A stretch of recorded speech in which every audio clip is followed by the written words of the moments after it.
Bonjour à tous, aujourd'hui nouvelle vidéo. Dans cette vidéo, on va réagir à l'imam Chalgoumi, enfin l'imam de Drancy, ouais, il est toujours imam, mais bon. Donc Hassen Chalgoumi, que vous connaissez tous, hein, déjà parce qu'il s'exprime pas très bien en français, donc évidemment les gens se moquent souvent de lui, parce qu'il est toujours dans les mêmes, il porte toujours les mêmes vêtements, la même tenue, donc ça fait pareil, ça fait de lui un petit peu un personnage, quoi, hein. Et surtout, il est très détesté en fait. Mais il n'est pas détesté des non-musulmans, il est détesté des musulmans. Donc pour un imam, c'est vrai que ça la met mal, quoi. Donc il est connu parce qu'évidemment, il était accusé d'être un imam sous pilotage israélien, ou du moins sous ordre israélien, puisque c'est un imam qui, on va dire, qui véhicule une image de l'islam très républicain. Voilà, c'est une image très, c'est l'islam républicain, donc très attention, truc, machin. Bon, ça plaît pas. Bon, moi je sais en tout cas qu'à chaque fois que je parle de l'imam Chalgoumi à des musulmans, ils se marrent, ils rigolent, ils le prennent pas au sérieux, quoi. Et c'est dramatique parce que Chalgoumi, c'était un des seuls qui portait la voix musulmane en France. Et moi, c'est ce que je dis toujours à tous les musulmans. Si aujourd'hui, on veut absolument apaiser les tensions entre les Français de souche et les Français de branche, ou les Français musulmans, etc., il nous faut aujourd'hui un ministère musulman dans lequel un ministre musulman parle au nom des musulmans et fasse le boulot, quoi. Sauf qu'aujourd'hui, il y a personne de... Aujourd'hui, les seuls qui représentent les musulmans, c'est les influenceurs. Ça va être Bassem, ça va être Balti, ça va être... Alors, bon, Bassem, j'ai rien contre lui, Balti, j'apprécie pas forcément. Mais excusez-moi, c'est des influenceurs, et sauf que les influenceurs, leur oseille, ils le font par rapport à l'audimat et à l'algorithme. Ce que je suis en train de dire, c'est pas... On prend l'exemple de Balti. Pour ceux qui connaissent pas, c'est un type qui a la vingtaine, qui s'est reconverti, enfin, il a toujours été musulman, mais on va dire qu'il s'est radicalisé avec le temps. Et le problème, c'est que à chaque fois qu'il fait des vidéos sur ses réseaux sociaux, les vidéos qui marchaient le plus, c'est les vidéos où il est le plus radical. Il y a une vidéo, par exemple, de lui qui fait extrêmement polémique parce qu'il dit que la Terre est plate. Et parce qu'en fait, il dit que selon le prophète, voilà, le prophète aurait dit que la Terre est plate, et donc il est persuadé que la Terre est plate. Et en fait, il s'en fout de savoir si aujourd'hui il y a des savants qui ont prouvé que la Terre était ronde, que, bref. Lui, il suit le message, donc c'est ce qu'on appelle l'extrémisme. L'extrémisme, c'est quand vous tombez dans l'idolâtrie, quitte à ne même plus réfléchir vous-même. Vous ne réfléchissez qu'à travers le prisme de la personne dont vous êtes idolâtre. Ça peut être le prophète, ça peut être une star, ça peut être quoi que ce soit. Et le problème, c'est que comme ça fait des vues, ce genre de vidéo, Balti, il vit de ses vues. Il vit des vues sur Internet. Donc évidemment, il est malin. S'il veut faire plus de vues et gagner plus d'argent, il est obligé de parler de ce qui fait des vues. Et qu'est-ce qui fait des vues? C'est le complotisme arabique, c'est le complotisme islamique, c'est la radicalité islamique, etc. Et c'est le problème. Alors que si on met un ministère qui est payé par l'argent étatique, moi je veux bien, ok, mes impôts, ils le payent, il n'y a pas de souci. Par contre, ce ministère-là, voilà, il s'entoure de bonnes personnes, et voilà, et il décide de comment aujourd'hui prendre la parole au nom de la communauté musulmane en France. Et ça réglerait tous les soucis. Voilà. Il y a un problème avec la baya. Très bien. On explique pourquoi la baya, c'est bon, c'est mauvais, etc. Ou un RIC même. Un RIC franco-musulman. Ce serait bien. On fait voter tous les musulmans de France. Voilà. Bref, c'est des idées hein, que je donne comme ça. Mais voilà, c'est ça la politique. C'est trouver des idées et trouver des solutions à des problèmes. Aujourd'hui, on vit une situation telle quelle que tous les jours, on allume Twitter, on voit des gens qui appellent à tuer des musulmans. On appelle des gens qui appellent à amalgamer les terroristes avec le simple musulman qui fait sa prière, qui est tranquille, qui travaille, qui paie des impôts, qui a une petite famille, etc. Et ça va pas. Ça ne va pas parce qu'en fait, alors oui, vous voulez régler le problème de manière extrémiste. Là, je parle des identitaires. Je peux comprendre, moi aussi, ça me fait chier de voir effectivement de plus en plus de gens qui n'ont pas ma culture, qui n'ont pas ma religion, qui n'ont pas mon mode de vie, qui n'ont pas les mêmes codes sociaux, qui mettent... Bon, bien sûr, mais au bout d'un moment, tu peux pas proposer comme solution de rémigrer ces gens-là ou de les tuer. Ça n'est pas possible. Ou alors tu appelles intimement et indirectement à la guerre civile. Moi, je ne veux pas de guerre civile sur mon pays, sur mon territoire. Je suis désolé. Donc, ce que je veux, c'est une solution d'apaisement. Donc, le politique, il a une vision long-termiste. Donc, on se dit, si dans 20 ans, on veut qu'il y ait moins de musulmans et que la plupart des musulmans s'entendent, le peu de musulmans qui restent, ils s'entendent bien avec les Français, il faut donc à partir de maintenant, tous les jours, mettre en place des solutions. Et c'est ce que je vous ai dit. Voilà, quelqu'un qui prend la parole au nom des musulmans et qui les représente bien. Pas l'imam Chalgoumi piloté par le Mossad ou pas Balti ou Bassem qui sont des influenceurs, quoi. C'est pas leur métier. et tout ira mieux. Tout ira mieux. Or, aujourd'hui, c'est tout l'inverse. On a à la fois des médias comme CNews qui appellent tous les jours, plus ou moins indirectement, à la ratonnade, parce que quand vous invitez Zemmour, et Zemmour qui dit, il a été condamné pour ça, qui dit que tous les délinquants sont forcément musulmans ou étrangers, excuse-moi, t'incites le français de souche à penser que son voisin d'en face, qui est tunisien athée, de se dire, ah bah il est tunisien, il est étranger, donc Zemmour, il a dit que c'était forcément un dealer de drogue, donc... excuse-moi, t'appelles littéralement à la guerre civile. T'appelles littéralement à la guerre civile. Et de l'autre côté, voilà, on a le CRIF et compagnie, ou même Balance ton antisémite, enfin toutes ces associations communautaires qui font du fichage et qui font tout pour diviser les musulmans et les honnêtes français patriotes, tout simplement. Et ça, c'est dramatique. Donc, on va se mater une vidéo de l'imam Chalgoumi à la 15e convention du CRIF. Donc voilà, il ne change pas. Hein, voilà. Ah non, il ne change pas. Aller à des réunions de musulmans, aller à des réunions de Français de souche. Non, non. Par contre, aller à la convention du CRIF, qui est littéralement pilotée par des communautaristes, hein, littéralement. Bah ça, pourquoi pas. Hein, voilà. Allez, on s'écoute ça. Avant de commencer la vidéo, un petit pouce en l'air pour me soutenir. Un petit abonnement aussi, ça fait toujours plaisir. Voilà, voilà. Allez, c'est parti. Surtout, et la société civile, qu'un des plus graves dangers par rapport à la société et par rapport à la stabilité, la sûreté d'État, le mieux vivre ensemble, le tissu social, c'est les frères musulmans. Les frères musulmans ne sont pas seulement une partie rigoriste ou une partie conservatrice, ce sont une partie, ils veulent le pouvoir, ce sont une partie qui veulent influencer la politique et la société civile pour préparer une idéologie et un terrain pour instaurer la charia. Ce sont les plus dangereux. Au niveau de, ils ont leur arme, comme je l'expliquais, l'arme qu'ils utilisent, celle de la victimisation. Ils utilisent la victimisation des jeunesses fragiles dans les quartiers pour les recruter, soi-disant avec une justice sociale, et aussi d'aller vers, triste de le dire, à la confrontation de l'oppresseur et d'aller à la confrontation. Aujourd'hui, la société, il faut qu'elle se réveille. Ils ont la conscience. Le plus grave, le plus dangereux pour nous, c'est les frères musulmans. Comment on peut l'interdire? On peut l'interdire. Premièrement, il faut avoir la conscience que c'est des graves. Deuxièmement, aussi aider les musulmans à se libérer. Parce que si on libère les musulmans et l'islam des frères musulmans, on leur donne l'occasion de l'intégration, on leur donne l'occasion aussi l'interreligieux, le respect, l'amour des autres et le rejeter de la violence. Parce que c'est eux qui préparent le radicalisme, c'est eux qui préparent le terrain qu'on appelle le terrain de la violence et de passer à l'acte. Voilà, donc l'imam Chalgoumi qui dit une banalité, mais en fait une banalité un peu saugrenue. Pourquoi? Parce que en direct du CRIF, qu'est-ce qu'il dit?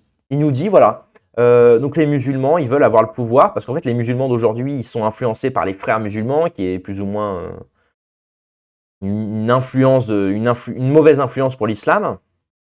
Et donc, soi-disant, ils voudraient investir le pouvoir français, la fonction publique et compagnie, pour en fait, à long terme, imposer la charia. La charia, donc le projet de vivre sous les lois islamiques, au plus haut domaine de l'État. Donc là, c'est intéressant, tu te dis, bon, effectivement, tu observes qu'il y a de plus en plus de musulmans en France, tu observes que même le capitalisme s'est adapté aux musulmans, donc ça veut dire qu'ils se projettent aussi, parce que si le capitalisme ne s'adapte pas aux musulmans, bah, les musulmans ne viendraient pas autant en France. S'il n'y avait pas de bouffe halal, par exemple, ils ne viendraient pas en France, parce que ce serait compliqué pour vivre. Sauf qu'aujourd'hui, à l'inverse, le capitalisme s'adapte. Ils vendent des tapis de prière, ils vendent de la bouffe halal. Il y a même maintenant des gens qui se lancent à leur compte. J'ai vu l'autre fois une esthéticienne qui fait de l'esthétique halal, c'est-à-dire qu'elle épile pas les sourcils. Enfin bref, voilà, vous avez compris, il y a de plus en plus d'influenceurs, d'ailleurs musulmans, qui prônent la parole, enfin qui prônent la foi musulmane, etc. Bref.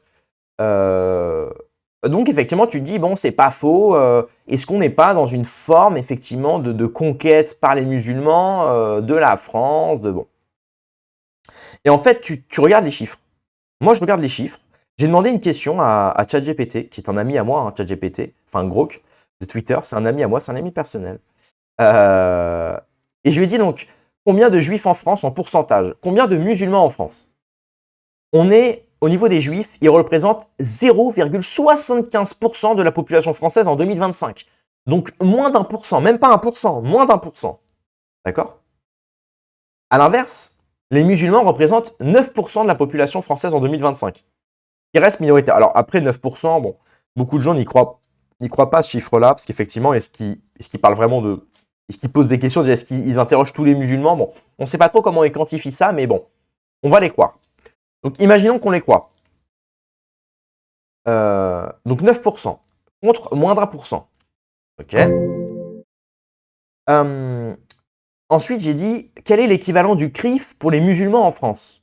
Parce qu'il faut comprendre que le CRIF, donc, c'est littéralement le porte-parole des Juifs en France. Il faut le comprendre comme ça. Voilà. Le CRIF, c'est littéralement c'est une association communautaire qui représente finalement la parole pour la communauté juive de France. Eh bien, on a l'équivalent qui s'appelle le Conseil français du culte musulman. Voilà, le CFCM. J'en ai jamais entendu parler. Hein. Et ensuite, j'ai demandé voilà, combien de députés, de patrons de médias, de hauts fonctionnaires ou encore de grands patrons sont musulmans et ensuite combien sont juifs.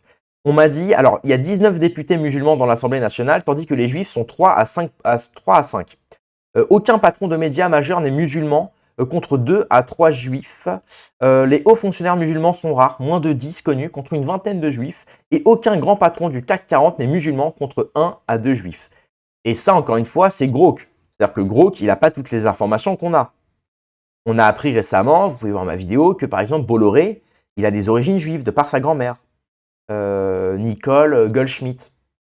Voilà, donc évidemment, c'est assez intéressant. Et donc là, il faut se dire quelque chose. Donc les musulmans, ils sont 9%, si on en croit ce chiffre. Hein, ils sont 9% de la population française. D'accord? Et sur les 9%, ils n'ont que 19 députés dans l'Assemblée nationale. Ils sont... Il n'y a aucun patron de médias musulman. Il n'y a aucun patron du CAC 40 musulman. Ils sont moins de 10 à être des hauts fonctionnaires. Et parmi donc toutes les personnes qui ont de l'influence en France, très très peu sont musulmans. D'accord? On n'a pas eu de président musulman, on a très peu de ministres musulmans. Bon. Et maintenant, si on parle de la communauté juive, alors évidemment, mon but, c'est pas de parler de tous les juifs, je ne parle pas de tous les juifs, je ne veux pas les amalgamer, je ne ferai pas cet amalgame avec les musulmans, je ne le ferai pas non plus avec les juifs. On est d'accord. Donc maintenant, imaginez, les juifs, on nous dit ils représentent 0,75% de la population française. Et sur ces 0,75%, on a quand même 3 à 5, selon Grok, hein, ça veut dire qu'ils sont peut-être plus, qui sont dans l'Assemblée nationale. 2 à 3 sont patrons de médias. Des médias, il n'y en a pas 15 000. Hein. Des médias, il y en a peut-être une vingtaine. Hein. Une dizaine, une vingtaine. Sur ces dizaines, vingtaines, il y en a 2 à 3 qui sont juifs. Au niveau des hauts fonctionnaires, ils sont plus de 20. Au niveau du CAC 40, ils seraient entre 1 à 2. Et on rajoute à ça Bolloré, qui est un des plus gros chefs d'entreprise de France, qui aurait des origines. Récemment, au gouvernement, Gérald Darmanin l'est. Elisabeth Borne, de son vrai nom Bornstein, l'est. Et bien d'autres. Je pourrais vous les citer. Meyer Habib a été député, il est franco-israélien, par exemple. Éric Zemmour, il passe sur CNews. CNews appartient, détenu par Serge Nadjar, et qui appartient au groupe Canal. Bolloré, Éric Zemmour, l'est. Serge Nadjar, l'est. Bolloré, il l'est de par sa grand-mère. Et encore une fois, le but, c'est pas de dire, regardez, ils tiennent tout. Absolument pas. Hein. C'est simplement pour vous dire, quand l'imam Chalgoumi, c'est pour ça que je parle de ça. Quand l'imam Chalgoumi nous dit que les musulmans, ils veulent prendre le pouvoir et représenter la charia, etc. Enfin bref. Oui, mais regarde, ils sont moins de 10% en France. Et pour l'instant, il n'y a pas de gros patrons. Il y a très peu de hauts fonctionnaires. Il y a quelques députés. Et pour l'instant, et ça fait des années. Et pourtant, ils sont 10%. De l'autre côté, tu as une communauté qui est minoritaire, qui s'appelle donc le judaïsme, donc les juifs français, qui représentent 0,75% et qui, eux, par contre, sont patrons de médias, patrons au CAC 40, hauts fonctionnaires, députés, proches de Macron, etc., etc. Tu vois ce que je veux dire? Et encore, hein, on peut élargir à ça à l'échelle internationale. Producteurs de cinéma, réalisateurs, producteurs de sites X, etc., etc. Donc là, c'est pour ça, ce que je veux vous dire, c'est que moi, je pense que l'imam Chalgoumi, c'est très bien ce qu'ils disent à propos des musulmans. Mais pourquoi ce qu'il dit à propos des musulmans, il peut le dire, il ne risquera rien. Au contraire, il est invité au CRIF pour le dire. Hein. Alors qu'un type comme Alain Soral qui dit ce que je viens de dire, parce que ça vient de lui, hein, ce que je dis, il te dit littéralement, voilà, ils sont moins d'1% et ils détiennent des médias. Alors pas tous, quand je dis ils, c'est cette petite part. Donc là, ils sont peut-être sur les 0,75%, donc ils représentent peut-être moins d'1% de 75%, ou un sixième de 75%, on va dire. Donc t'imagines? C'est-à-dire qu'ils sont un sixième de moins d'1%. Et là, par contre, personne ne parle de tentative de nous remplacer, d'imposer leurs valeurs, d'imposer leur... C'est marrant. Et dire ça, tu dis ça sur un plateau télé, tu passes pour un antisémite. Il y en a un qui l'a dit. Et encore, il l'a même pas dit. Il s'appelle le général de Lavarde. Je la fais courte. Il y a un type qui lui dit oui, vous parlez des grands médias et de la presse, mais qui, mais de qui parlez-vous Qui détient ces médias? Et là, le général de Lavarde, en plein direct, sur CNews, Bolloré Goldschmidt et Serge Nadjar, présenté par Morandini. Alors, Morandini, je ne sais pas s'il l'est, mais bon. Et là, il dit bah, qui détient CNews, qui détient le Washington Post, qui détient BFM, qui détient ceci, cela, qui détient les médias. Et l'autre, il dit bah, qui? Qui? Et là, il dit bah, c'est la communauté que vous connaissez bien. Il a même pas prononcé une ethnie, il a même pas prononcé une religion, il a même pas prononcé un nom de famille. Il a simplement dit c'est la communauté que vous connaissez bien. Et là, on lui a coupé l'antenne, interdit de plateau télé, il est passé sur la liste noire de Patrick Cohen. Enfin voilà, je veux dire, boycotté à vie des médias. D'ailleurs, repose en paix mon général. Hein. Donc c'est quand même étonnant. Quand c'est l'imam Chalgoumi qui le dit, on l'invite au CRIF, on l'invite sur les plateaux télé, il peut le dire sans problème. Et par contre, quand une autre personne, un ancien général, ne dit même pas un dixième de ce qu'a dit Chalgoumi, c'est antisémitisme, c'est révisionniste, c'est NAZI, c'est interdit des médias, etc. Donc moi, je pose une question. Pourquoi y a-t-il autant de sensibilité quand on parle de cette élite? Parce qu'en plus, on ne parle même pas des juifs. Moi, les juifs du quotidien, c'est des types adorables. C'est des types qui comprennent ce que je dis d'ailleurs. C'est des types qui comprennent ce que je dis. Mais pourquoi cette petite élite, donc quand je dis qui représente un sixième de moins d'1%, pourquoi est-elle aussi sensible quand on parle de sa présence, par exemple, dans les grands médias, au CAC 40, chez les hauts fonctionnaires, dans le ministère, etc. Mais c'est une vraie question. Et c'est pour ça que je fais encore un appel. J'ai fait plusieurs appels, j'ai jamais eu de réponse. J'aimerais vraiment faire une interview avec un rabbin pour pouvoir parler de ça librement. Mais sincèrement. Ou une personne juive assez haut placée, etc. Parce que vraiment, j'ai ce besoin de comprendre. C'est l'homme, on a besoin de comprendre. Pourquoi quand c'est les musulmans, Damien Rigueux peut le dire, Conversano peut le dire, Julien Rochdy peut le dire, Thaïs Descuffon peut le dire, Papacito peut le dire, Raptor Dissident peut le dire. Et pourquoi quand c'est une autre communauté, quand Dieudonné essaye de le dire, il est banni des médias, il finit sous bracelet électronique? Pourquoi quand c'est Soral qui le dit, il est interdit de revenir en France et il est pourchassé en Suisse? Pourquoi quand c'est, je ne vais pas dire Vincent Renoir ou quoi, parce que là ça relève d'un autre domaine, mais pourquoi? Tout simplement. Pourquoi? C'est la phrase de Cyprien. Pourquoi? Voilà. Encore une fois, totale paix et amour sur Terre. Je ne veux vraiment pas faire l'amalgame entre cette petite élite qui se prétend d'ailleurs juif, mais ça se trouve la plupart peut-être ne le sont pas ou le sont de ma... Enfin bref, ils ne se prétendent peut-être pas forcément d'abord juifs ou quoi que ce soit. Bref, ça on s'en fiche. C'est même pas le sujet. Et vous voyez, je prends tellement de pincettes parce que moi-même, je me censure parce que je me dis, voilà, on va mal prendre mon discours, on va mal prendre la tournure de cette phrase, on va me prendre pour un antisémite ou un truc, ou je sais pas, moi, je vais pleurer à la fin. Voilà, voilà. Bref, tout pour cette vidéo. Merci de l'avoir regardé. Si certains ont la réponse, dites-le en commentaire. Et moi, je vous donne rendez-vous dans quelques heures ou à demain pour une prochaine vidéo. Paix et amour sur mes amis et mes ennemis. Et surtout, sur mes ennemis.